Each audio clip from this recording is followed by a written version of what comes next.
Olá pessoal, tudo bem? Meu nome é Elias Jabur, estou aqui convocado pela Fundação Maurício Grabois a falar um pouco dessa viagem ao Lula, tanto à China quanto aos Emirados Árabes, né? A gente está muito acostumado a falar da repercussão da viagem à China, mas também a viagem aos Emirados Árabes teve uma repercussão muito grande, até porque grandes acordos na área energética foram assinados por lá.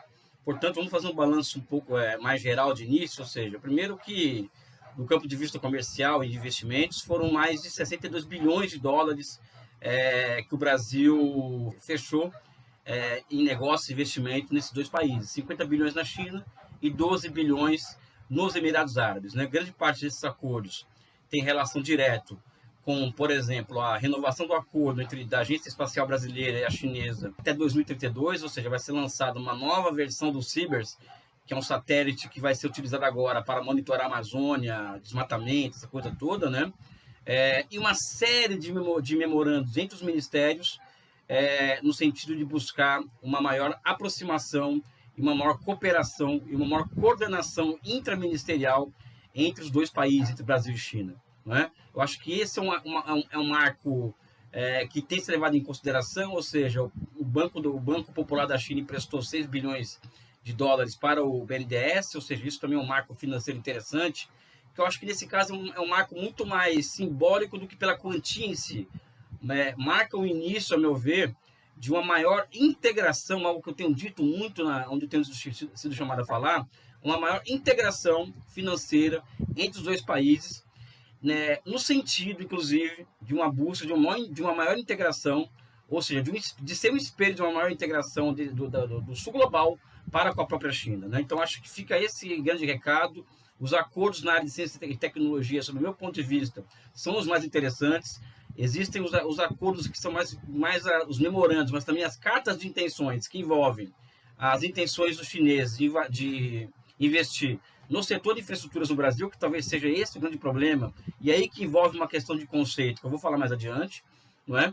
E a questão fica na questão das quantias envolvidas, fica por aí, ou seja, fica algo significante, uma retomada das relações com a China em um patamar anterior ao golpe de 2016, né? E isso em um momento do mundo altamente complicado, em que qualquer tomada de posição que o Brasil dê pode ser uma tomada de posição em falso, ou seja, a situação é tão complexa e tão delicada que mesmo um aprofundamento das relações com a China, ela tem que ser vista com uma visão de conjunto muito grande, até porque o Brasil sofre imensas pressões, tanto dentro do país, quanto de fora, dos Estados Unidos, da União Europeia, do chamado Ocidente como um todo. Então, acho que Lula ele fez uma viagem à China em que ele se posiciona politicamente e reposiciona o Brasil no quadro internacional. Né? Uma coisa é o ultra-alinhamento de Bolsonaro com Donald Trump. Outra coisa era uma figura como Michel Temer, que negociou o país fora do país, como ficou muito evidente na bacia de privatizações que foi aprovada no governo dele, ou seja, no governo golpista. E mesmo Bolsonaro nessa história, por exemplo, que envolveu as joias, né? A questão não são as joias em si, e sim a venda pela metade do preço de uma refinaria muito tradicional que está localizada na Bahia, né? E que é algo a ser muito investigado, mas que não é o assunto dessa conversa minha com vocês hoje, tá? Posse de Dilma Rousseff no Banco dos BRICS. Eu acho que ali foi algo que precisa de uma análise mais profunda. Primeiro, não tem nada a ver uma questão com a outra, ou seja, a Dilma Rousseff ela não está sendo recolocada na história ao tomar posse desse banco. Né? Ela reúne muitas qualidades e essas qualidades são fundamentais para o reerguimento daquele banco. Não é? Todos sabem que aquele banco estava em um processo está muito fragilizado, fragilizado muito por conta dos últimos governos brasileiros e que levou os próprios chineses a colocar um pé atrás em relação ao banco. Então, o banco está muito fragilizado, o banco está passando por uma série de problemas, né? E uma figura como a Dilma Rousseff, que vai se consolidando como uma liderança de porte do sul global, né? Ela alça esse banco a um outro patamar. Na imprensa internacional, por exemplo, se for fazer uma busca chamada de colocar lá New Development Bank, aparece muita coisa sobre o novo Banco de Desenvolvimento. Então, existe uma esperança do mundo, quando eu falo mundo aqui, é sul global, tá? Que está diretamente relacionada com a presença de Dilma naquele banco, né? E a presença de Lula naquele banco, né? Ou seja, na posse de Dilma Rousseff. É a primeira vez que o chefe de Estado dos BRICS ele coloca os pés naquele banco.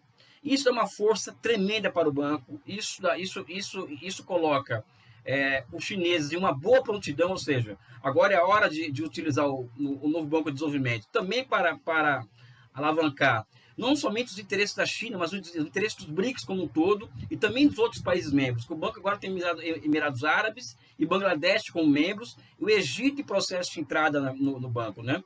E ao que tudo indica, muitos países querem fazer parte desse banco a partir do atual momento, do atual estágio em que esse banco é alçado a um outro patamar, né? E aqui fica uma questão, né? Antes de entrar no discurso do próprio Lula, né? Dilma Rousseff tem muita clareza do papel desse banco, e todos nós temos muita clareza do papel desse banco.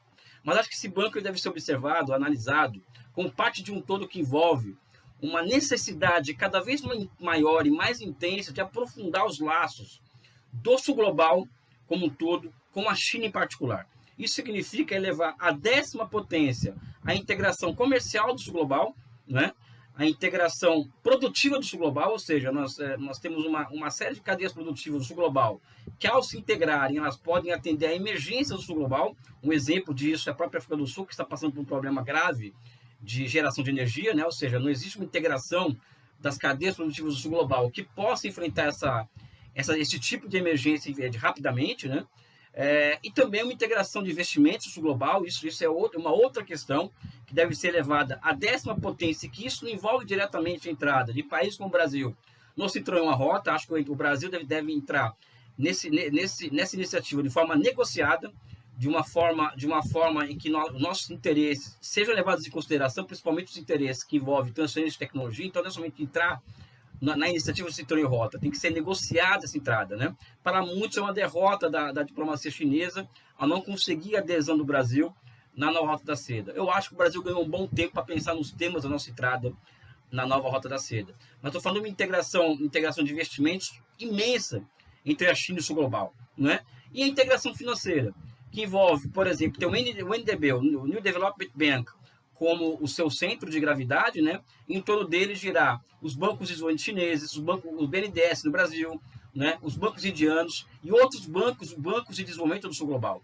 Então, não são poucos os países que têm os seus órgãos de fomento de longo prazo, e que eu acredito que a transformação do mundo e levar o patamar do mundo a um posto acima, ou seja, superar os entraves que mantém o sul global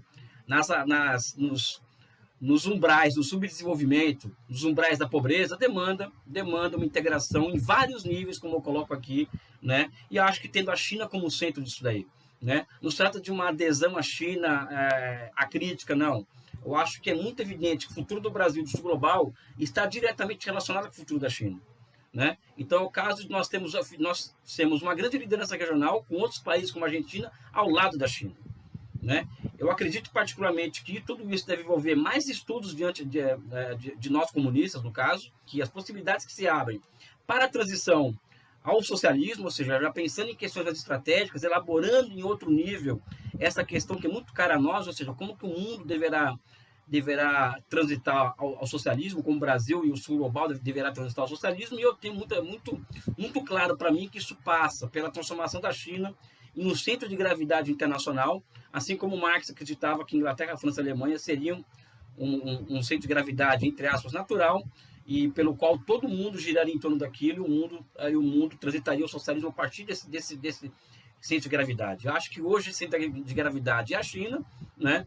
E a capacidade chinesa de fazer com que vários países gravitem ao seu redor, inclusive a sua presença no mundo, fortalecer a presença de outros atores globais, como o Brasil, como a Índia e outros países, apesar das contradições que existem entre China e Índia, entre China e outros países. Ou seja, é complexo, mas acho que o caminho para nós pensarmos uma elaboração sobre o futuro do sul global em outro patamar passa pela integração produtiva financeira de investimentos e comercial do sul global com a China. Temos que pensar muito nisso a partir de agora, penso eu, se perguntarem para mim qual que é a minha grande opinião sobre essas questões que envolvem a China e o sul global. Eu saí do curto prazismo, né? E começar a pensar no longo prazo que envolve essas quatro grandes chaves de integração do sul global com a China. Lula e o discurso que ele fez no NDB, né?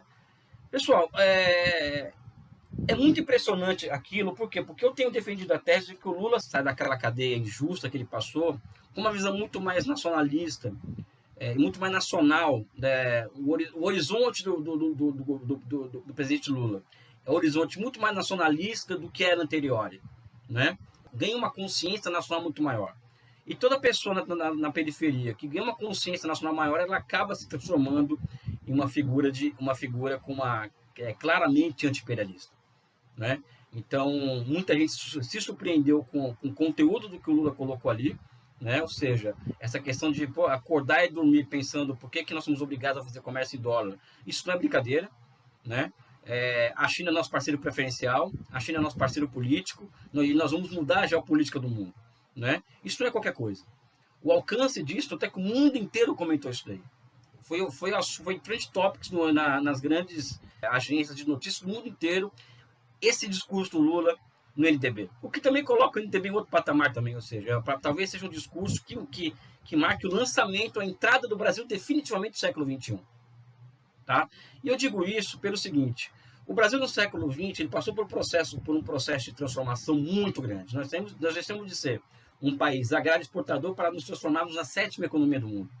Tá? Um país que alcançou todos os estágios acima da Revolução Industrial e um país do tamanho, com o 5º maior território do mundo.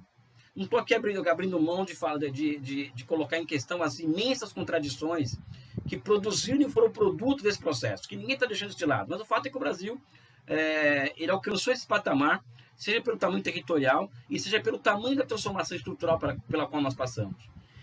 Um país, quando chega nesse ponto que o Brasil chega, ou ele avança para casa de se transformar em um grande player global, ou seja, que foi o que o Lula tentou em seu governo, o que Lula tentou em seu governo, e que está tentando agora, ou seja, ele avança, né, para se transformar em um grande player global.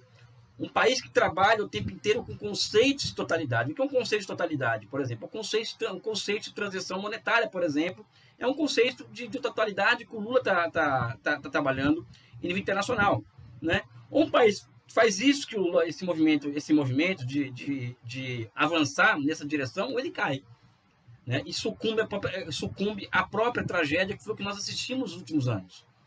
Então, existe uma totalidade que envolve o papel de um país como o Brasil, fora das suas fronteiras, com a sua capacidade interna de lidar com as suas contradições. É uma totalidade. Então, nos últimos 6 anos, o Brasil virou um par internacional, virou um mendigo internacional, né? Ao mesmo tempo que ele foi se afundando internamente a ponto de nosso tecido social ter sido completamente esgarçado. Ou seja, o Brasil hoje é um país que tem 100 milhões de pessoas vivendo com dificuldade de almoçar ou de jantar, um desemprego oficial de 10 a 11%, mas nós sabemos que existe cerca de 50 milhões de pessoas que trabalham, que ou estão desempregadas, ou deixaram de procurar emprego, ou trabalham informalmente. Ou seja, o Brasil está no fundo do poço em todos os aspectos. A desindustrialização ela avança a passos largos no Brasil, né? Então, acho que isso é o preço que um país que chega no patamar que nós chegamos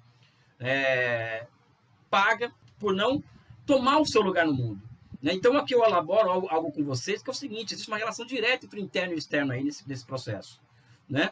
Então, acho que Lula volta a fazer esse movimento, só que em um outro ambiente, né? Um ambiente muito mais complicado do que há 15 anos atrás, e muito mais complicado do que quando o Geisel lançou o segundo PND, e quando o Brasil reconheceu Angola, primeiro que a União Soviética, quando o Brasil decidiu não acompanhar os países ocidentais, o chamado mundo ocidental, no boicote às Olimpíadas de Moscou, em 80, né? A situação já é completamente diferente, né? Nós temos uma oposição interna muito forte de extrema-direita, algo que nós não tínhamos encarado.